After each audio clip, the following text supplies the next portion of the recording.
রহিম আলহামদুলিল্লাহ ওয়াসসালাতু ওয়াসসালামু আলা রাসূলিল্লাহ ওয়া আলা আলিহি ওয়া সাহবিহি ওয়া সাল্লামা তাসলিমান কাসীরা আম্মা বাদ রব্বি ইশরাহ লি সাদরি ওয়া ইয়াসসির লি আমরি ওয়াহলুল উকদাতাম মিন লিসানি ইয়াফকাহু কওলি। আসসালামু আলাইকুম ওয়া রাহমাতুল্লাহি ওয়া বারাকাতুহু।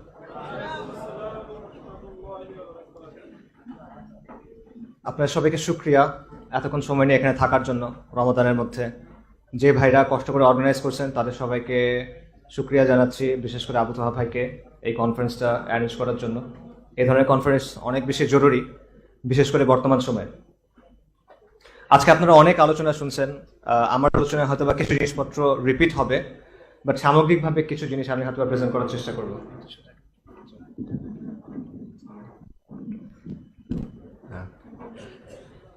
পৃথিবীর মধ্যে সব জায়গা সমান না, সব জায়গা বা সব স্থান এটা সমান না। কিছু জায়গার মর্যাদা অন্য জায়গাগুলোর চেয়ে বেশি, এবং পৃথিবীর মধ্যে সবচেয়ে মর্যাদাপূর্ণ স্থান হলো মক্কা, আল মসজিদ আল হারাম, বাইতুল্লাহ। এবং ৮ম হিজরিতে ফাতহে মক্কার পর থেকে আজ পর্যন্ত ১৪০০ বছরের বেশি সময় ধরে এটা মুসলিমদের কাছে আছে, আলহামদুলিল্লাহ। পরবর্তী দ্বিতীয় পবিত্রতম যে স্থান সেটা হলো আল মাদিনা আল মুনাওয়ারা, মসজিদ আন নববী। এবং ১ম হিজরি থেকে এখনো পর্যন্ত ১৪০০ বছরের বেশি সময় ধরে এটা মুসলিমদের কাছে আছে, আলহামদুলিল্লাহ। কিন্তু তৃতীয় পবিত্রতম যে জায়গা, বাইতুল মাকদিস, আল কুদস, মসজিদ আল আকসা, এটা হলো সম্ভবত মানব ইতিহাসে সবচেয়ে কন্টেস্টেড জায়গা। এটা এমন একটা জায়গা যেটা নিয়ে বারবার দ্বন্দ্ব, সংঘাত, যুদ্ধ, প্রতিরোধ, বিপ্লব হয়ে আসছে। বাইতুল মাকদিস নিয়ে ২০০ বছর সময় ধরে ক্রুসেড হয়েছে, আপনারা জানেন। টানা ২০০ বছর হয় নাই, থেমে থেমে প্রায় ২০০ বছর সময় ধরে হয়েছে। লক্ষ লক্ষ মিলিয়নস অফ মানুষ মারা গেছে, খ্রিস্টান এবং মুসলিম এবং ইহুদি। এবং বারবার এই বাইতুল মাকদিসের ব্যাপারটা মানুষকে তাড়না তৈরি করছে, মানুষকে আর্জ করছে, মানুষকে ড্রাইভ করছে পাশ্চাত্যে এবং প্রাচ্যে। আমি আপনাদের একটা এক্সাম্পল দিই। আপনারা ক্রিস্টোফার কলম্বাসের নাম শুনছেন। প্রথম ইউরোপীয়, ধারণা করা হয় প্রথম ইউরোপীয় যে আমেরিকাতে গেছে, ক্রিস্টোফার কলম্বাস। ১৪৯২ সালে। এই ১৪৯২ সালের শুরুতেই স্পেনে গ্রানাডার পতন হয়, আল আন্দালুসে গ্রানাডার পতন হয়। এবং আলহামরা যে প্রাসাদ ছিল, যেটা মুসলিমদের শৌর্য, বীর্য, শান এবং মানের প্রতীক, এটার চাবি তুলে দেওয়া হয়েছিল স্পেনের রাজা ফার্দিনান্দ এবং রানী ইসাবেলার কাছে। ওই বছরই ১৪৯২ শেষের দিকে কলম্বাস বের হয় আমেরিকার জন্য। ১৪৯৩ সালে কলম্বাস একটা চিঠি লেখে ইসাবেল এবং ফার্দিনান্দের জন্য। সেখানে সে বলে, আমাকে যদি ৫ বছর সময় দেন, আমি একটা বাহিনী পাঠাবো, যেই বাহিনীতে ৫০,০০০ পদাতিক সেনা থাকবে এবং ৫,০০০ অশ্বারোহী থাকবে। বিশাল বাহিনী। তার পয়েন্টটা হলো যে আমরা আমেরিকাতে এত সম্পদ পাইছি যে এটা দিয়ে আমরা এত বিশাল একটা বাহিনী তৈরি করতে পারবো। কিন্তু এই বাহিনীর উদ্দেশ্য কি? এই বাহিনী কি করবে? এই বাহিনীর উদ্দেশ্য হলো, তার চিন্তা ছিল যে এটা জেরুজালেম আবার দখল করবে। অর্থাৎ কলম্বাস আমেরিকাতে গেছে, সেই জায়গাতেও সে চিন্তা করতেছে যে সে কিভাবে জেরুজালেমকে দখল করবে। এইভাবে বারবার এই চিন্তা প্রাচ্য এবং পাশ্চাত্যের মানুষকে তাড়িত করছে। এবং এখানে একটা সিম্বলিক ব্যাপার আছে, দেখেন, যে ক্রিস্টোফার কলম্বাস আমেরিকাতে বসে বলতেছিল যে আমি একটা বাহিনী পাঠাবো যেটা দিয়ে আপনি বাইতুল মাকদিস দখল করবেন বা জেরুজালেম দখল করবেন। এবং আজকে আমরা দেখতেছি যখন গণহত্যা হচ্ছে, আগ্রাসন চলতেছে, দখলদারিত্ব চলতেছে, তখন ফিলিস্তিনের সবচেয়ে বড় মিত্রকে ওই আমেরিকা, যে আমেরিকাতে কলম্বাস গেছিল। তো এই যে এত সংঘাত, এই সংঘাত অনেক লম্বা আসলে। সো এই যে এত সংঘাত, এত দ্বন্দ্ব, এত যুদ্ধ বাইতুল মাকদিসকে নিয়ে, এটার কারণটা আসলে কি?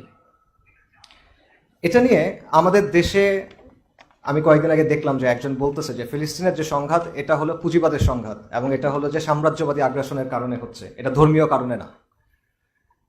আবার অনেকে বলে যে এটা হলো জমি নিয়ে একটা সংঘাত, মাটি নিয়ে সংঘাত। একটা মাটি, জমির উপরে দুজনের দাবি আছে, সহজ কথা। এবং আনফর্চুনেটলি মুসলিম উম্মার অনেক বিখ্যাত বক্তা আছে, নাম বললে আপনারা সবাই চিনবেন, তাদেরও এরকম বক্তব্য আছে যে ইহুদিদের সাথে আমাদের যে সংঘাত, এটা কোনো আকাইদি সংঘাত না, এটা মাটি নিয়ে সংঘাত, জমি নিয়ে সংঘাত। ব্যাপারটা আসলে এরকম কিনা? অবশ্যই রাজনীতির এখানে ভূমিকা আছে, অবশ্যই পুঁজিবাদের ভূমিকা আছে, অবশ্যই সাম্রাজ্যবাদী আগ্রাসনের ভূমিকা আছে, এগুলো সবই সত্য। কিন্তু এগুলোকে চালিত করে কি, এগুলোর পেছনে কি?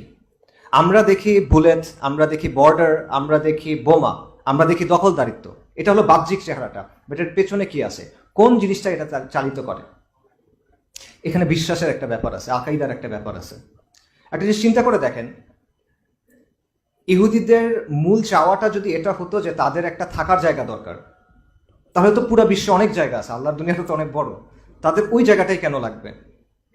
এবং তাদেরকে কিন্তু প্রস্তাব দেওয়া হয়েছিল, অনেকগুলো প্রস্তাব তাদের দেওয়া হয়েছিল। 1903 সালে ফর এক্সাম্পল ব্রিটিশদের পক্ষ থেকে একটা প্রস্তাব দেওয়া হয়েছিল, আজকে যেই জায়গাটাকে আমরা কেনিয়া এবং ইউগান্ডা বলি, এই জায়গাটাতে প্রায় 5,000 বর্গ মাইলের মতো একটা জায়গা প্রস্তাব করা হয়েছিল জায়নিস্ট কংগ্রেসকে, যে তোমরা এই জায়গায় যেয়ে থাকো। তারা এটা প্রত্যাখ্যান করছে। এরকম আরও প্রস্তাব ছিল আমেরিকাতে, সাউথ আমেরিকাতে, আফ্রিকাতে, আলাস্কাতে, নানা জায়গাতে এরকম প্রস্তাব দেওয়া হয়েছিল যে তোমরা যদি চাও যে ইহুদিদের একটা আলাদা বাসস্থান হোক, তাদের একটা আলাদা রাষ্ট্র হোক, এরকম জায়গায় গিয়ে করো। কিন্তু তাদের ফালাস্তিনি লাগবে, এটা কেন? কারণ এখানে আকিদার একটা ব্যাপার আছে, এখানে প্রফেসির একটা ব্যাপার আছে, এখানে বিশ্বাসের একটা ব্যাপার আছে। সেই বিশ্বাসটা ভুল হইতে পারে, ভাই আলোচনা করে গেছেন যে ইহুদিদের অ্যাকচুয়াল তাদের লেখালেখি অনুযায়ী বিষয়গুলো কেমন, কিন্তু ইহুদিদের কিতাব অনুযায়ী বা তাদের কাছে যেই তথ্য ছিল সেগুলো অনুযায়ী তো তাদের ঈসা আলাইহিস সালামকে মেনে নেওয়া উচিত ছিল মাসিহ হিসেবে, তারা তো সেটা মানে নাই। তাদের তো রাসূলুল্লাহ সাল্লাল্লাহু আলাইহি ওয়াসাল্লামকে মেনে নেওয়া উচিত ছিল, কারণ তাদের কিতাবে সাইন ছিল। হুয়াই ইবনে আখতাব, আপনারা সবাই জানেন, সাফিয়া রাদিয়াল্লাহু আনহার পিতা, ওনার কথোপকথন আছে, তারা স্পষ্টভাবে চিনতে পারছে রাসূলুল্লাহ সাল্লাল্লাহু আলাইহি ওয়াসাল্লামকে, এটাই শেষ নবী, কিন্তু তারা মানে নাই, স্বীকার করে নাই, তাই না? সো একইভাবে তাদের ধর্মে অনেক কিছু আছে, বাট তারা নিজেদের মতো একটা বিশ্বাস ঠিক করে নিয়েছে। এবং সেই বিশ্বাসটা কি? তারা বিশ্বাস করে, এই আলোচনাগুলো ভাই করে গেছে, আমি তাও সংক্ষেপভাবে রিপিট করতেছি। তারা বিশ্বাস করে যে সুলাইমান আলাইহিস সালাম একটা হাইকাল সুলাইমান তৈরি করছিলেন, যেটাকে তারা ফার্স্ট টেম্পল বলে, যেটা কয়েকশো বছর পর ব্যাবিলনিয়ানরা ধ্বংস করে দেয়। তারপর জেরুজালেমের নিয়ন্ত্রণ নেয় পারস্যের একটা সাম্রাজ্য, সাইরাস দ্য গ্রেট। অনেকে মনে করে সাইরাস দ্য গ্রেট হলো জুলকারনাইন, আল্লাহ ভালো জানেন। সেই সময় জেরুজালেমের নিয়ন্ত্রণটা ইহুদিদের আবার দেওয়া হয়, এবং ইহুদিরা সেখানে আবার একটা মন্দির তৈরি করে, সেকেন্ড টেম্পল। সেটা 70 খ্রিস্টাব্দে রোমানরা এসে ধ্বংস করে দেয়। তারপর থেকে আজ পর্যন্ত ইহুদি জাতির মধ্যে এই টেন্ডেন্সিটা আছে যে তারা আবার সেই মন্দির বা হাইকাল সুলাইমান পুনর্নির্মাণ করবে, তারা তৃতীয় মন্দির পুনর্নির্মাণ করবে। এবং কোন জায়গায় তারা এটা নির্মাণ করবে, এই যে জায়গাটা, সেটা যদি তারা তানাখ থেকে দেখে, তারা বলে এটা হলো জায়ান, এবং জায়ান হলো বাইতুল মাকদিস। তারা ওই জায়গায় এটা তৈরি করতে চায় যে জায়গায় আজকে মসজিদ আল আকসা আছে, যেখানে ডোম অফ দ্য রক আছে, কুব্বাতুস সাখরা আছে, সেই জায়গাতে তারা এটা করতে চায়। প্রথম দিকে যারা জায়ানিস্ট ছিল তারা বেশিরভাগই সেকুলার ছিল, অনেকে নাস্তিক ছিল, কিন্তু স্টিল তারা এই যে ফালাস্তিনের যেই টানটা, জায়ানেই আমার এটা হইতে হবে, বাইতুল মাকদিসের এই জায়গাটাতেই আমার রাষ্ট্র হইতে হবে, এই জিনিসটা থেকে তারা বের হইতে পারে নাই, যদিও তারা নাস্তিক ছিল। আর এখনকার ইহুদিদের বিশাল একটা অংশ তারা এটা অ্যাকচুয়ালি বিশ্বাস করে। পুরো পৃথিবীর বর্তমানে আপনারা যদি জরিপ দেখেন, অ্যাটলিস্ট 75% অফ জিউস, পুরো ওয়ার্ল্ডের 75% ইহুদি ইসরায়েল রাষ্ট্রকে সমর্থন করে। কাজেই এখানে একটা আকীদার বিষয় আছে। বহু বছর ধরে তারা যে কাজটা করতেছে সেটা হলো তারা আল আকসার নিচে খোরাখুরি করতেছে। আপনারা দেখবেন যে ফলস্তিনের যে ভাইরা আছে, মুসলিম সংগঠনগুলো, তারা এটা নিয়ে বারবার কথা বলেন, কারণ ইহুদিরা বলতেছে তারা এটা করতেছে আর্কিওলজিক্যাল ইনভেস্টিগেশনের জন্য, এটা প্রত্নতাত্ত্বিক অনুসন্ধানের জন্য। বাট অ্যাকচুয়াল বাস্তবতা হলো তারা এটা করতেছে মসজিদ আল আকসার বেসটাকে দুর্বল করার জন্য, কারণ তারা চায় মসজিদ আল আকসা, কুব্বাতুস সাখরা, এই সবগুলো ভেঙে সেখানে তৃতীয় মন্দির বানানো। এবং এটার জন্য তাদের সব প্রস্তুতি তারা সম্পন্ন করে রাখছে, তাদের অ্যাকচুয়াল ডিজাইন বানানো আছে। টেম্পল ইনস্টিটিউট নামে একটা প্রতিষ্ঠান আছে, এরকম একাধিক প্রতিষ্ঠান আছে। ওইখানে যেই হাইকাল পুনর্নির্মাণ করা হবে বা তৃতীয় মন্দির নির্মাণ করা হবে, সেটা ডিজাইন তারা ফাইনালাইজ করছে। সেখানে যে পুরোহিতরা আচার অনুষ্ঠান পালন করবে বা র্যাবাইরা, তাদের পোশাক কি হবে সেই ডিজাইন তারা তৈরি করছে। যেই ধরনের পানপাত্র ইউজ হবে, ঝাড়বাতি ইউজ হবে, সোনার অলংকার ব্যবহার করা হবে, প্রত্যেকটা ডিজাইন তারা করে রাখছে। এবং আপনারা জানেন, এটা আপনারা গত 24 সাল থেকে অনেক খবর দেখছেন যে তারা রেড হেফার নিয়ে আসতেছে, লাল গরু। কেন? ভাই একটাকে বলে গেছেন, তাদের ধর্ম মতে তারা এখানে ঢুকতে পারে না বৈধভাবে, বিশুদ্ধ মানে তারা যে অবস্থায় আছে এই অবস্থায় ঢুকতে পারবে না, তারা নিজেদেরকে বিশুদ্ধ করে ঢুকতে হবে। এবং সেই বিশুদ্ধ হওয়ার উপায় হলো ওই রেড হেফার, একটা নির্দিষ্ট ধরনের গরু, সেটাকে জবাই করে সেটাকে পুড়ায় ছাই দিয়ে নিজেদেরকে পরিষ্কার করতে হবে, এটা তারা বিশ্বাস করে। এবং এই জন্য আপনারা নিশ্চয়ই খবরগুলো দেখছেন যে তারা আমেরিকা থেকে এবং বিভিন্ন জায়গা থেকে, অস্ট্রেলিয়া থেকে প্রবাবলি বিভিন্ন এরকম স্পেশাল গরু নিয়ে গেছে, রাইট? তারা এই বিষয়গুলো বিশ্বাস করে এবং তারা মনে করে যে টেম্পল তৈরি হবে, তারা এখানে কুরবানি শুরু করবে, কিংডম অফ ইসরায়েল প্রতিষ্ঠিত হবে এবং এখানে মাসি আসবে। এবং তারা যে মাসির জন্য অপেক্ষা করতেছে সেটা হল আল মাসিহ আদ-দাজ্জাল।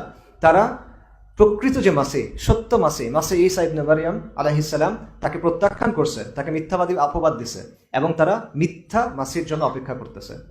কাজেই এখানে বিশ্বাসের ব্যাপারটা আছে। আরেকটা এক্সাম্পল দেখেন, এই জিনিসটাও ভাই বলে গেছেন তাই আমি সংক্ষেপে বলতেছি। ক্রিশ্চিয়ান জায়নিজম যেটা বলে, মানে ক্রিশ্চিয়ানদের মধ্যে যারা জায়নিস্ট, এরা ইহুদিদের চেয়েও কট্টর জায়নিস্ট। তারা এটা বিশ্বাস করে। কেন? কারণ তারা মনে করে যে ইসরায়েল রাষ্ট্র যত শক্তিশালী হবে, ইসরায়েল রাষ্ট্র যত সম্প্রসারিত হবে, তত সেকেন্ড কামিং কাছে আসবে। সেকেন্ড কামিং মানে তারা বিশ্বাস করে ঈসা আলাইহিস সালাম ফিরে আসবেন, যা সত্য, আমরাও বিশ্বাস করি। তো তারা মনে করে যে যদি ইসরায়েল শক্তিশালী হয়, ইসরায়েল আরো সম্প্রসারিত হয়, তাহলে এটা কাছাকাছি চলে আসবে। মানে বেসিক্যালি তারা ইয়ামুল কিয়ামাকে কাছে আনতে চায়, রাইট? এই টাইপের একটা জিনিসে তারা বিশ্বাস করে। আমেরিকার ইভাঞ্জেলিক্যাল যে ক্রিশ্চিয়ানরা আছে, তারা অত্যন্ত শক্তিশালী একটা লবি হিসেবে কাজ করে ইসরায়েলের পক্ষে। আমেরিকার রাজনীতিতে রিপাবলিকানদের বড় একটা অংশ ক্রিশ্চিয়ান জায়নিজমে বিশ্বাস করে, ডেমোক্রেটদের সিগনিফিকেন্ট একটা অংশ এটাতে বিশ্বাস করে। সো এখানেও আকিদার একটা ব্যাপার আছে। এই ক্ষেত্রে আপনারা একটা বই পড়তে পারেন, শেখ সাফর আল হাওয়ালির একটা বই আছে ইয়ামুল গাদাব, সেখানে উনি এগুলো নিয়ে বিস্তারিত আলোচনা করছেন। আমি আপনাদের আরেকটা ঘটনা বলি। 1917 সাল, জেরুজালেম মাত্র ব্রিটিশদের নিয়ন্ত্রণে আসছে। ব্রিটিশ বাহিনীর প্রধান হিসেবে সেখানে গেছে এক জেনারেল, তার নাম হলো এডমান্ড অ্যালেনবি। সে জেরুজালেমে ঢুকলো, তারপর সে কয়েকদিন পর চলে গেল দামাস্কাসে। দামাস্কাসে তার কি কাজ? সে দামাস্কাসে একটা স্পেশাল জায়গায় গেছে। কোথায় গেছে? সুলতান সালাহুদ্দিন আল আইয়ুবির কবরের কাছে গেছে এবং সে সুলতান সালাহুদ্দিন আইয়ুবির কবরে লাথি মারছে। লাথি মেরে বলতেছে, awake O Salahuddin, we have returned. Salahuddin ওঠো, আমরা ফিরে আসছি। কারা ফিরে আসছে? ক্রুসেডাররা ফিরে আসছে। তার বক্তব্য হলো আমরা ক্রুসেডাররা ফিরে আসছে। এই একটা কথার মধ্যে, এই 2 লাইনের কথার মধ্যে শতাব্দীর ওজন আছে, ইতিহাসের ওজন আছে। সে বেসিক্যালি বলতেছে মুসলিমরা আমরা ফিরে আসছি, আমরা ক্রুসেডাররা ফিরে আসছি, তোমাদের যে এটা ছিল এটা আমরা আবার দখল করে নিছি, কি করবা করো। সো এই সব কিছুর পেছনে কি আছে? বিশ্বাস আছে, আকিদা আছে। সো এটা আকিদার একটা দ্বন্দ্ব, এটা বিশ্বাসের একটা দ্বন্দ্ব। এটা শুধুমাত্র রাজনীতি বা সাম্রাজ্যবাদের বিষয় না। অবশ্যই এই ব্যাপারগুলো এখানে ফ্যাক্টর ইন করে, বাট এগুলোই একমাত্র বিষয় না। এবার আমাদের জায়গা থেকে দেখেন, আমাদের জায়গা থেকে মসজিদ আল আকসা, এটার গুরুত্ব কেন? এটার অনেকগুলো গুরুত্ব আছে, নানা কারণ আছে। আমি সংক্ষেপে কয়েকটা বলতেছি। প্রথম কারণ, আবু যর রাদিয়াল্লাহু আনহু থেকে হাদিস আছে, বর্ণিত আছে যে তিনি রাসূলুল্লাহ সাল্লাল্লাহু আলাইহি ওয়াসাল্লামকে জিজ্ঞেস করছেন, এই দুনিয়াতে তৈরি হওয়া প্রথম মসজিদ কোনটা? রাসূলুল্লাহ বলছেন বাইতুল্লাহ, আল মসজিদ আল হারাম। তারপরের মসজিদ কোনটা? মসজিদ আল আকসা। এবং উলামায়ে কেরাম এটা নিয়ে আলোচনা করতে গিয়ে বলছেন যে এই মসজিদ তৈরি করছিলেন ইদার মালাকরা, ফেরেশতারা, অথবা আদম আলাইহিস সালাম, অথবা ইব্রাহিম আলাইহিস সালাম, এবং পরবর্তীতে সুলাইমান আলাইহিস সালাম হাইকেল সুলাইমান তৈরি করছেন এখানে। 2 নম্বর কারণ আল আকসার সিগনিফিকেন্সের, নবীদের সিলসিলা। বাইতুল মাকদিস অ্যাকচুয়ালি তাওহীদের ভূমি। বাইতুল মাকদিস নবীদের ভূমি। এইখানে দাউদ আলাইহিস সালামের মিহরাব ছিল। এইখানে জাকারিয়া আলাইহিস সালামকে পুত্র সন্তানের সুসংবাদ দেওয়া হয়েছিল, ইয়াহিয়া আলাইহিস সালামের। এখানে মারিয়াম আলাইহিস সালামের মিহরাব ছিল। এই বাইতুল মাকদিসে সাইয়্যিদনা ঈসা ইবনে মারিয়াম আলাইহিস সালাম, তার জন্ম হয়েছিল। এবং ইবনু আব্বাস রাদিয়াল্লাহু আনহু থেকে একটা বিখ্যাত কওল আছে, উনি বলছেন বাইতুল মাকদিস নির্মাণ করছেন আম্বিয়ারা, বাইতুল মাকদিস আবাদ করছেন আম্বিয়ারা, এবং বাইতুল মাকদিসে 1 হাত পরিমাণ এমন জায়গা নাই যেখানে কোনো নবী ইবাদত করেন নাই অথবা কোনো ফেরেশতা এসে দাঁড়ান নাই। এটা হলো বাইতুল মাকদিসের গুরুত্বের আরেকটা বিষয়। তৃতীয় পয়েন্ট, আল ইসরা ওয়াল মিরাজ। বাইতুল মাকদিসের সাথে জড়িত আল ইসরা ওয়াল মিরাজ। নবী সাল্লাল্লাহু আলাইহি সাল্লাম যখন আল ইসরা ওয়াল মিরাজে নিয়ে যাওয়া হয়েছে, সেটা হয়েছে কোথা থেকে? প্রথমে বাইতুল মাকদিস থেকে। আল্লাহ সুবহানাহু ওয়া তাআলা কোরআনে এটা আমাদের বলছে, সুবহানাল্লাযী আসরা বিআবদিহি লাইলাম মিনাল মাসজিদিল হারামি ইলাল মাসজিদিল আকসাল্লাযী বারাকনা হাওলাহু। মহিমান্বিত তিনি, যিনি তার আবদকে রাতের বেলা মসজিদুল হারাম থেকে মসজিদ আল আকসাতে নিয়ে গেছেন, যেই মসজিদ আল আকসা বারাকনা হাওলাহু, যেটার সারাউন্ডিংস ব্লেসড। কেন নিছেন? লিনুরিয়াহু মিন আয়াতিনা, তার নিদর্শন সমূহ দেখার জন্য। ইন্নাহু আস-সামিউল বাসীর, আল্লাহ সর্বশ্রোতা সর্বদ্রষ্টা। এবং এখানে কি হয়েছে? ইসরার দিন কি হয়েছে? হাদিস থেকে আমরা জানি রাসূলুল্লাহ সাল্লাল্লাহু আলাইহি ওয়াসাল্লাম বলছেন, রাসূলুল্লাহ সাল্লাল্লাহু আলাইহি ওয়াসাল্লাম সেখানে সালাত আদায় করছেন, রাসূলুল্লাহ ইমামতি করছেন, তার পেছনে সালাত আদায় করছেন কারা? আম্বিয়ায়ে কেরাম। আদম আলাইহিস সালাম থেকে শুরু করে ঈসা ইবনে মারইয়াম আলাইহিস সালাম পর্যন্ত সকল আম্বিয়ায়ে কেরাম সালাত আদায় করছেন রাসূলুল্লাহ সাল্লাল্লাহু আলাইহি ওয়াসাল্লামের ইমামতিতে। এই বিষয়টা সিগনিফিকেন্স চিন্তা করেন। মুহাম্মদ রাসূলুল্লাহ সাল্লাল্লাহু আলাইহি ওয়াসাল্লামের অবস্থান, তার মর্যাদা, তার যে মিশন, খাতামুন নবিয়্যিন সাইয়্যিদুল মুরসালিন হিসেবে তার যে অবস্থান, উম্মতে মুহাম্মাদের যে অবস্থান, এই সব কিছুর একটা প্রমাণ আপনি এই জিনিসটার মধ্যে পান। সর্বশ্রেষ্ঠ এবং সর্বশেষ নবী হিসেবে রাসূলুল্লাহ সাল্লাল্লাহু আলাইহি ওয়াসাল্লামের অবস্থানের একটা প্রমাণ এটা। তার ইমামতিতে সকল নবী ও রাসূল সেখানে সালাত আদায় করছে। এটা আল আকসার আরেকটা সিগনিফিকেন্স। আল আকসার আরেকটা সিগনিফিকেন্স, এটা আমরা সবাই জানি, এটা হলো প্রথম কিবলা। যখন থেকে সালাত ফরজ হয়েছে, এরপর থেকে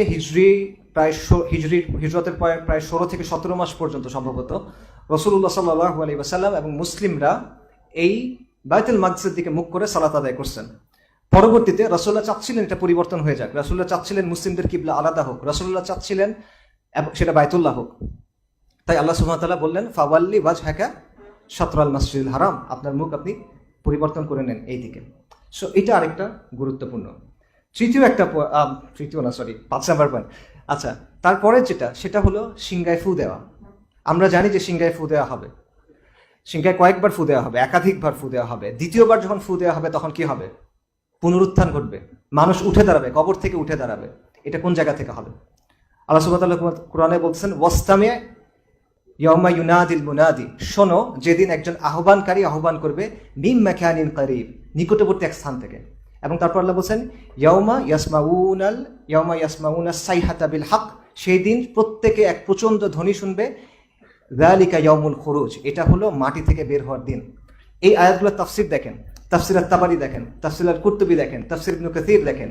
তারা ইবনে আব্বাস রাদিয়াল্লাহু আনহু, কাতাদা রাদিয়াল্লাহু আনহু থেকে বলতেছেন যে ইয়াউমা ইউনাদিল মুনাদি, এক আহ্বানকারী, এই আহ্বানকারীকে ইসরাফিল আলাইহিস সালাম, এবং সে যে প্রচন্ড আহ্বান করবে মিন মাকানিন কারিব, নিকটবর্তী স্থান থেকে। নিকটবর্তী স্থান কি?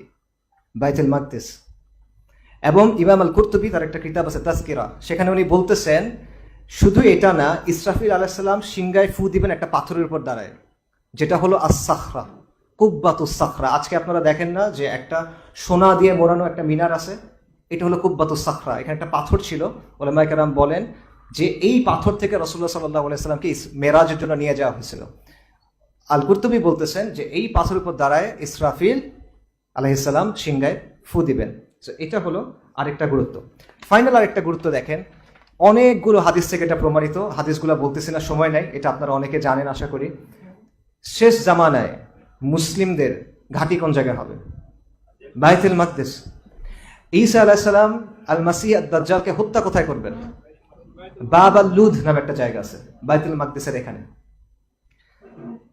আল মাহদির নেতৃত্বে যে বাহিনী থাকবে সেটা থাকবে এই জায়গাটাতে, এবং এখানে ইহুদিদের সাথে প্রচন্ড যুদ্ধ হবে। বিখ্যাত হাদিস আছে, আপনারা জানেন, মুসলিম এবং ইহুদিদের মধ্যে প্রচন্ড লড়াই হবে। ইহুদিরা পালাইতে থাকবে, তারা গাছ এবং পাথরের পেছনে গিয়ে লুকাবে। তখন গাছ আর পাথর বলবে, ইয়া মুসলিম, ইয়া আব্দুল্লাহ, ও মুসলিম, ও আল্লাহর গোলাম, এদিকে আসো। হাদা ইয়াহুদিয়্যু খালফি, আমার পিছনে ইহুদি আছে, ফাতাআল, আসো, ফাকতুল, তাকে হত্যা করো। প্রত্যেক গাছ এটা বলবে, ইল্লাল গরকাদ, গরকাদ গাছ ছাড়া। কেন? রাসূলুল্লাহ বলছেন কারণ এটা ইহুদিদের একটা গাছ। সো এই জায়গা থেকে দেখেন বাইতুল মাকদিসের গুরুত্ব কতগুলো, আরো অনেকগুলো বলা সম্ভব, আমি অল্প কয়েকটা বললাম।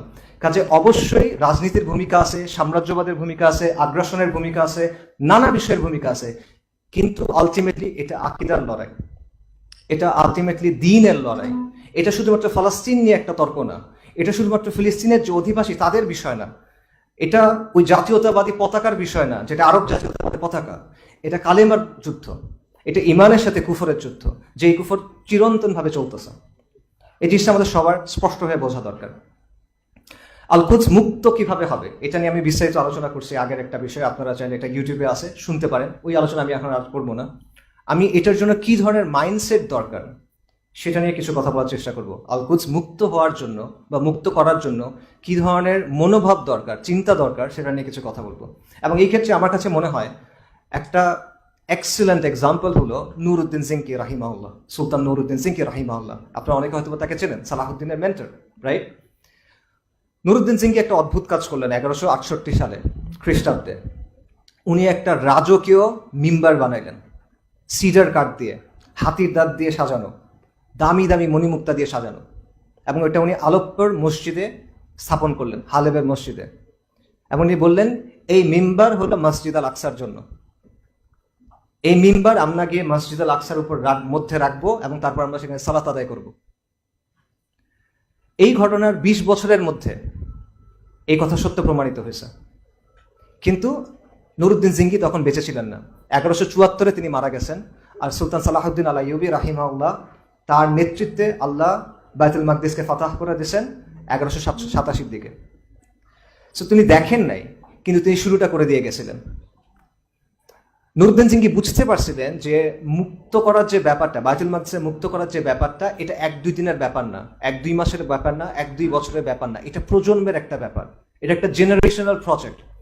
উনি চারপাশে তাকায় দেখছিলেন যে মুসলিমরা দ্বিধা বিভক্ত, উনি তাকায় দেখছিলেন যে মুসলিমদের ইমান দুর্বল হয়ে গেছে, মুসলিমদের অন্তর মরে গেছে, মুসলিমরা বাইতুল মাকদিস নিয়ে চিন্তা করতেছে না, মুসলিমরা একে অপরকে নিয়ে চিন্তা করতেছে না, একে অপরের বিরুদ্ধে ক্রুসেডদের সাথে চুক্তি করতেছে।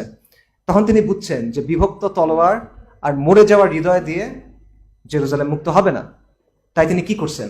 তিনি সিরিয়াকে একীভূত করছেন, তিনি সেনাবাহিনী তৈরি করছেন, তিনি উলামায়ে কেরামের পৃষ্ঠপোষকতা করছেন, যাতে সমাজের মধ্যে ইসলাহ হয়, মানুষের ইমানের ইসলাহ হয়, মানুষের চেতনা জাগ্রত হয়, মানুষ যেন বাইতুল মাকদিসের গুরুত্ব সম্পর্কে বুঝতে পারে। তিনি যে মঞ্চ তৈরি করে গেছেন, সেই মঞ্চে গিয়ে সালাহুদ্দিন আল আইয়ুবী বিজয়টা পাইছেন। নুরউদ্দিন জিঙ্কি ওই স্পার্কটা দিয়েছেন, ওই স্ফুলিঙ্গটা দিয়েছেন, যেটা পরবর্তী থেকে বিজয়ের দিকে আমাদের নিয়ে গেছে। সো আমাদের চিন্তাটা এইভাবে করা উচিত, জেনারেশনাল একটা প্রজেক্ট হিসেবে বিষয়টা আমাদের চিন্তা করা উচিত, আমাদের জেনারেশন তৈরি করা উচিত। নুরউদ্দিন জিঙ্কি নিজে দেখেন নাই, কিন্তু তিনি ওই প্রজন্ম তৈরি করে দিয়ে গেছেন যারা আল আকসাকে মুক্ত করতে পারছে। আমাদেরও সেভাবে চিন্তা করা উচিত, আমাদের এই প্রজন্ম তৈরি করা উচিত যেটা এই বিজয়টা দেখবে। এবং আমি মনে করি এই প্রজন্ম তৈরি হচ্ছে। কারণ আপনি যদি গাজার দিকে তাকান, গাজায় যে ভয়ঙ্কর হত্যাযজ্ঞ চলতেছে, এবং এরপরও এত ভয়ঙ্কর হত্যাযজ্ঞের পরও সেখানে যে সবর আছে, সেখানে যে ইস্তিকামাত আছে, এটাকে আপনি কি বলবেন বলেন? এই জিনিসটাকে আপনি কি বলবেন বলেন? তাদের বিরুদ্ধে এমন কোনো অস্ত্র নাই যেটা ইউজ করা হয় নাই। একদম কাটিং এজ সব টেকনোলজি, মানে ক্লোজ প্রক্সিমিটিতে যা ইউজ করা যায় সব ইউজ করা হয়েছে। ড্রোন টেকনোলজি, AI টেকনোলজি, এর বাইরে conventional weapons of war, everything তাদের উপর ইউজ করা হয়েছে। তারপরও এই মানুষরা বলছে লা ইলাহা ইল্লাল্লাহ। গাজার বিষয়টা দেখলে আমার কাছে সূরাতুল বুরুজের কথা মনে হয়। সূরাতুল বুরুজে আল্লাহ সুবহানাহু ওয়া তাআলা বলেছেন কুতিলা আসহাবুল উখদুদ, আসহাবুল উখদুদ ধ্বংস হোক, অভিশপ্ত তারা, গর্তওয়ালাটা ধ্বংস হোক। কেন? তারা কি করছিল? তারা মুমিনদের আগুনে পুড়ায় মারছিল, আগুনের পরীক্ষার মধ্যে ফেলে মারছিল মুমিনদের। কারণ মুমিনরা বলছিল আল্লাহ এক। এই ইহুদিরা কি করতেছে? তারা বাদি চাপা দিয়ে, পুরায়ে, পানি দিয়ে, এমন কিছু নাই যেটা নিয়ে তারা হত্যা করতেছে না, ছিন্ন বিচ্ছিন্ন করে আমাদেরকে হত্যা করতেছে। এবং এরপরও ওই আগুনের মধ্যে বসেও ওই মুমিনরা তাওহীদের স্বীকৃতি দিছিল। এবং আলহামদুলিল্লাহ এখনো আমরা এই জিনিসটা আমাদের চোখের সামনে দেখতেছি যে এত ধ্বংস, এত হত্যা, পুরো পৃথিবী কেউ তাদেরকে নাই হেল্প করতে পারতেছে না। অল্প একটা ছোট জায়গা আপনি ম্যাপে খুঁজে পাবেন না, সেইখানে মানুষ তারা ইস্তিকামাতের উপর আছে, সবরের উপর আছে, তাওহীদের উপর আছে। সুবহানাল্লাহ, যালিকা ফাউজুল কাবীর, আল্লাহ সুবহানাহু ওয়া তাআলা বলছেন। আর ওদের জন্য কি আছে? লাহুম আযাবুল হারিক, তাদের জন্য আছে আগুনে পুরানোর শাস্তি। তো এই যে আগ্রাসন, এই যে কুরবানি, এই যে সীমা লঙ্ঘন, নিশ্চিতভাবে এগুলো একটা পরিণতির দিকে যাবে। আমি কিছুদিন আগে এক ইহুদির স্ট্যাটাস দেখতেছিলাম ফেসবুকে, সে একটা সেকুলার ইহুদি, সে বলতেছিল যেরকম ঘটনা প্রবাহ চলতেছে আমার কাছে মনে হচ্ছে এটা যে কোনো একভাবে সমাধান হবে। দুইটা ওয়ে আছে, ইদার গাজা পুরোপুরি ধ্বংস হয়ে যাবে অথবা ইসরায়েল পুরোপুরি ধ্বংস হয়ে যাবে, ইসরায়েল রাষ্ট্র থাকবে না। আর আমি নিশ্চিত না কোনটা হবে। ইউরোপিয়ান জিও, আমেরিকান জিও, সে এটা বলতেছে। সো এই জায়গায় আমাদের ব্যাপারটা কোত্থেকে আসে? আমাদের আত্মপরিচয়ের অংশ বাংলার মুসলিম বা বাংলার ইসলামের ব্যাপারটা এখানে আসলে কিরকম? ডেফিনেটলি আল আকসা পুরা উম্মার পুরা উম্মার আত্মপরিচয়ের অংশ, এটা ছাড়া আমাদের আকীদা সঠিক হবে না, এই সবই ঠিক আছে। কিন্তু বাংলার ইসলামের এখানে কোনো ভূমিকা আছে কিনা, বা বাংলার মুসলিমদের এখানে কোনো ভূমিকা আছে কিনা, বা আমাদের জন্য এটা কোনো স্পেশাল সিগনিফিকেন্স আছে কিনা, এই জায়গাটাতে আমাদের ওভারঅল টেন্ডেন্সি হলো যে বাংলাদেশের মুসলিমরা ভালো না, বাংলাদেশের মুসলিমরা খারাপ, মুনাফেক, ইত্যাদি ইত্যাদি। আমরা আমাদের কমকে অনেক গালাগালি করি, অতিরিক্ত গালাগালি করি। আমি ঠিক শিওর না দুনিয়াতে আর কোনো কম নিজেদের কমকে এত গালাগালি করে কিনা, আমি দেখি নাই, কিন্তু আমরা প্রচণ্ড গালাগালি করি। আমি এটার সাথে একমত না, বরং আমি মনে করি বাংলায় যে ইসলাম, এটার বেশ কিছু বিশেষত্ব আছে যেটা আপনি অন্য কোথাও পাবেন না, বা খুব কম পাবেন। অন্য কোথাও পাবেন না বলা ঠিক হবে না, খুব কম পাবেন। এটা একটা স্পেশাল স্ট্যাটাস আছে। কেন? আমি আপনার 3টা কারণ বলতেছি। প্রথম কারণ দেখেন, বাঙালি মুসলিম হলো উম্মার মধ্যে 3rd লার্জেস্ট এথনিক গ্রুপ। মানে উম্মার মধ্যে বিভিন্ন জাতিগোষ্ঠীর মানুষ আছে না, 200 কোটি উম্মার মধ্যে বা 180 কোটি, এর মধ্যে 3য় বৃহত্তম জাতিগোষ্ঠী হলো বাঙালি মুসলমান। আর এই বাঙালি মুসলমানের 85 থেকে 90% কোথা থেকে? বাংলাদেশ থেকে। এই জিনিসটা বিস্ময়কর, এটা আমার কথা না, এটা ইতিহাসবিদদের কথা। কারণ আপনি এই জায়গাটা দেখেন, এই যে বেঙ্গল ডেল্টা, বদ্বীপ, যেটা এই জায়গাটা মুসলিমদের যে সামরিক এবং রাজনৈতিক কেন্দ্র, কখনো এটার সাথে সরাসরি যুক্ত ছিল না। উমাইয়াদের দামাসকাস, আব্বাসীদের বাগদাদ, উসমানীদের ইস্তাম্বুল, সেন্ট্রাল এশিয়াতে বুখারা, সামারখান, কোনোটার সাথে আমাদের কখনো সরাসরি যোগাযোগ ছিল না। আমাদের চারপাশে কি? আমাদের চারপাশে মুশরিক। আমাদের উত্তরে, পশ্চিমে, পূর্বে মুশরিক দিয়ে আমরা পরিবেষ্টিত, একদিকে সমুদ্র। তো এটা কিভাবে সম্ভব? এত ছোট একটা জায়গা কখনো মুসলিমদের সামরিক রাজনৈতিক কেন্দ্রের সাথে সরাসরি যুক্ত ছিল না, চারপাশে মুশরিক দ্বারা পরিবেষ্টিত।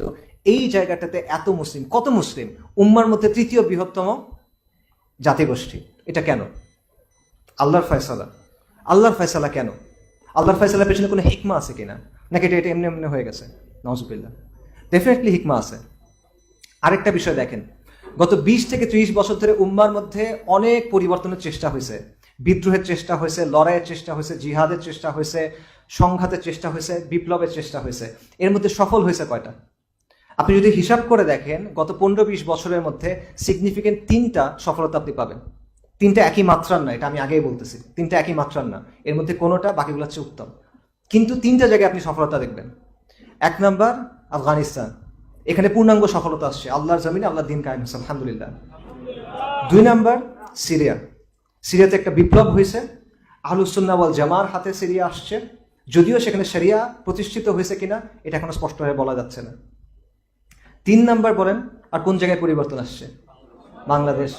বাংলাদেশে বিপ্লব হয় নাই, বাংলাদেশে শরিয়া আসে নাই, ডেফিনেটলি আসে নাই, কিন্তু বাংলাদেশে একটা গণ অভ্যুত্থান হয়েছে এবং এক জঘন্য তাগুতের পতন হয়েছে, এবং ভারতের যে হেজেমনি ছিল এখানে, সেই হেজেমনির পতন ঘটছে, এবং ইসলামের জন্য এই জায়গাটা প্রশস্ত হয়েছে কিছুটা। যে অবস্থা ছিল আপনারা এগুলো সব জানেন, আমি আর এটা বলতেছি না, সেই জায়গায় আল্লাহ এটা প্রশস্ত করে দিয়েছেন।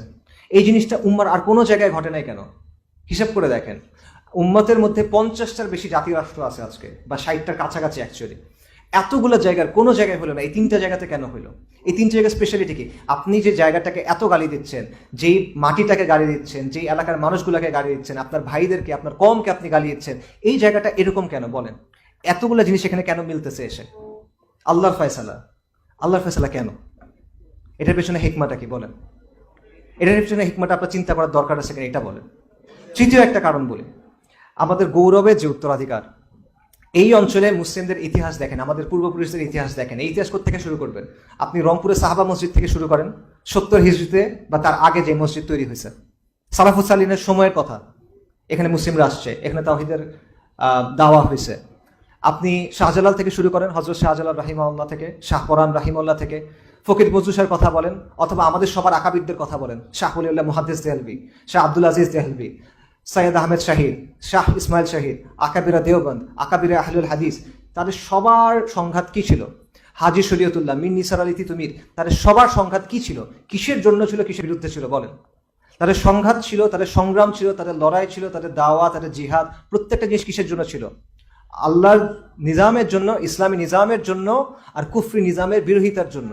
এই তো তাওহীদের জন্য, শিরকের বিরুদ্ধে। এই তো এই যে ইতিহাস, বারবার এই অঞ্চলে আপনার আমার পূর্বপুরুষরা লড়াই করছেন, ভাষার জন্য করেন নাই, জাতীয়তার জন্য করেন নাই, বর্ণের জন্য করেন নাই, জমির জন্য করেন নাই, তারা বারবার ইসলামের জন্য করছেন এবং তারা বারবার কুফর এবং শিরকের বিরুদ্ধে করছেন। কেন এটা? আল্লাহর ফয়সালা, রাইট? কিন্তু আল্লাহর ফয়সালার পিছনে হিকমাটা কি আমাকে বলেন। আমি ট্রুলি বিশ্বাস করি, আমি এটা আপনাদেরকে উত্তেজিত করার জন্য বা এনকারেজ করার জন্য বলতেছি না, আমার এটাতে তেমন আগ্রহ নাই।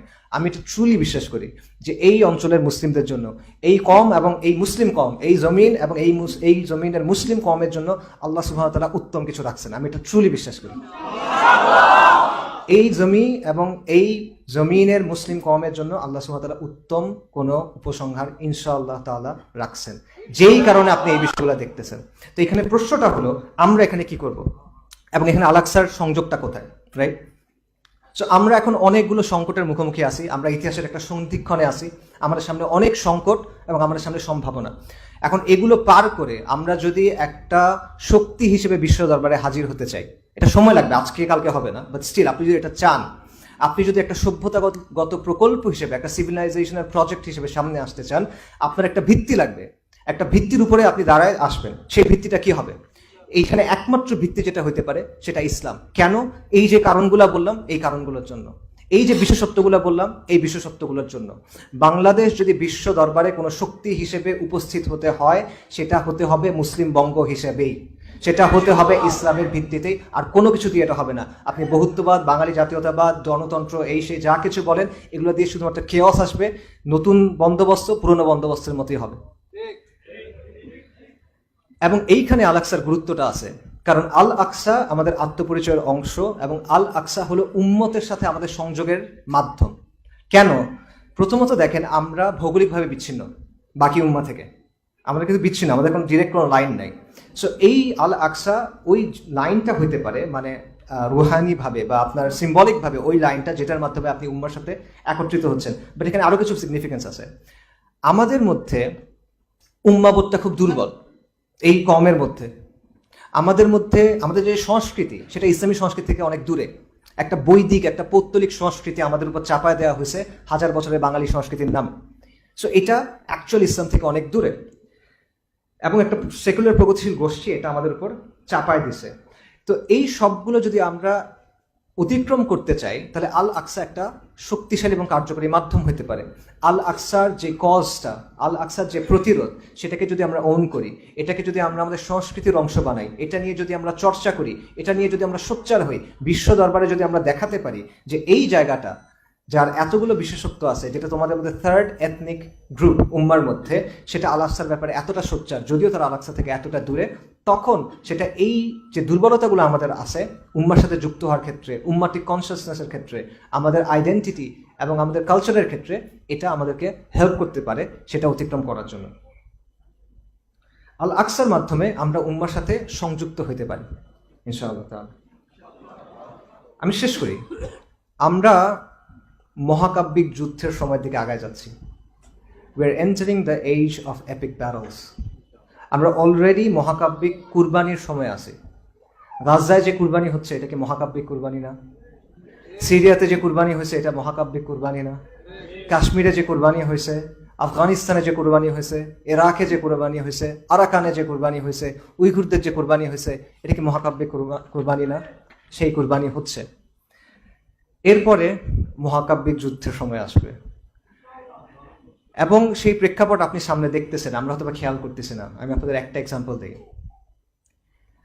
100 বছরের বেশি সময় পর দামাস্কাস আহলুস সুন্নাহ ওয়াল জামার হাতে আসছে। কোন দামাস্কাস এটা? এটা হলো আমিরে মুয়াবিয়া রাদিয়াল্লাহু আনহুর যে রাজধানী, সেই দামাস্কাস। এটা হলো উমাইয়াদের যে রাজধানী, সেই দামাস্কাস। ওই উমাইয়া যারা কুব্বাতুস সাখরা তৈরি করছে আব্দুল মালিক আল মারওয়ানের সময়। এবং দামাস্কাসের আরেকটা বিশেষত্ব আছে, এটা কি বলতে পারেন বলেন দেখি? আল মানারা আল বাইদা, শ্বেত মিনার। রাসূলুল্লাহ সাল্লাল্লাহু আলাইহি ওয়াসাল্লামের হাদিস থেকে এটা আছে যে দামাস্কাসের পূর্ব পাশে ঈসা আলাইহিস সালাম অবতরণ করবেন একটা সাদা মিনারের উপরে। রাসূলুল্লাহ সাল্লাল্লাহু আলাইহি ওয়াসাল্লামের হাদিসে আছে ঈসা আলাইহিস সালামের শরীর জাফরান রঙের কাপড় দিয়ে ঢাকা থাকবে, তার চুলগুলো দেখে মনে হবে চুলগুলো ভেজা, সেখান থেকে যেন পানি পড়তেছে। 2 ফেরেশতার ডানার উপরে উনি হাত রেখে নেমে আসবেন। উনি নেমে আসবেন দামাস্কাসে, যেই দামাস্কাস 100 বছর ধরে আমাদের হাতে ছিল না। সর্বশেষ এটা আমাদের হাতে ছিল 1918-র দিকে, যখন উসমানীদের আন্ডারে দামাস্কাস ছিল। তারপরে ব্রিটিশরা নিছে, ফ্রেঞ্চরা নিছে, নোংরা জাতীয়তাবাদীরা নিছে, নুসাইরিরা নিছে। কুফার মুশরিক নুসাইরিরা নিছে। 100 বছর পর এই দামাস্কাস আল্লাহ সুবহানাহু ওয়া তাআলা আহলুস সুন্নাহ ওয়াল জামার হাতে ফিরাই দিয়েছেন। কখন? এই 2024 সালে, আজকে থেকে 3-4 মাস আগে, 3.5 মাস আগে, রাইট? এবং মুজাহিদিন যখন দামাস্কাসে ঢুকছে তারা কি বলছেন আপনি জানেন? তারা বলছেন লাব্বাইক লাব্বাইক লাব্বাইক ইয়া আল্লাহ, আল্লাহ আমরা হাজির হয়েছি। এবং তারা বলছেন খাইবার খাইবার ইয়া ইয়াহুদ। এবং মুজাহিদিন স্লোগান দিয়েছেন খাইবার খাইবার ইয়া ইয়াহুদ জাইশে মুহাম্মদ সাউফা ইয়াউদ। ইহুদিরা তোমরা শোনো, মুহাম্মদ সাল্লাল্লাহু আলাইহি ওয়াসাল্লামের বাহিনী ফেরত আসতেছে। এই সব কিছু কি কোইন্সিডেন্স কিনা? এই সব কিছু এমনি এমনি হচ্ছে, কাকতালীয় ভাবে হচ্ছে না, আল্লাহ প্রেক্ষাপট তৈরি করতেছেন। ইবনুল আসিরের বিখ্যাত একটা উক্তি আছে, আল্লাহ যখন কোনো পরিণতি চান আল্লাহ তখন সেটার প্রেক্ষাপট তৈরি করে দেন। আল্লাহ আমাদের জন্য যে পরিণতিটা চাচ্ছেন এটার প্রেক্ষাপট আপনার সামনে তৈরি হচ্ছে। আল্লাহ আমাদেরকে বিজয়ের জন্য প্রস্তুত করতেছেন। আল্লাহ কোন পরিণতি চান? আল্লাহ বিজয় চান আমাদের জন্য, আল্লাহ লিখে দিয়েছেন। আল্লাহ সেই বিজয়ের জন্য আমাদের প্রস্তুত করছেন। ওয়াল্লাহু গালিবুন আলা আমরি ওয়ালাকিন্না আকসারান নাসি লা ইয়ালামুন। এই বিজয়ে আমরা কিভাবে ভূমিকা রাখবো, এটা একটা ইম্পর্টেন্ট বিষয় এবং এটা নিয়ে আমাদের ভাবা দরকার, গভীরভাবে ভাবা দরকার। কারণ আমাদের সংগ্রামটা বা আমাদের লড়াইটা আফগানিস্তানের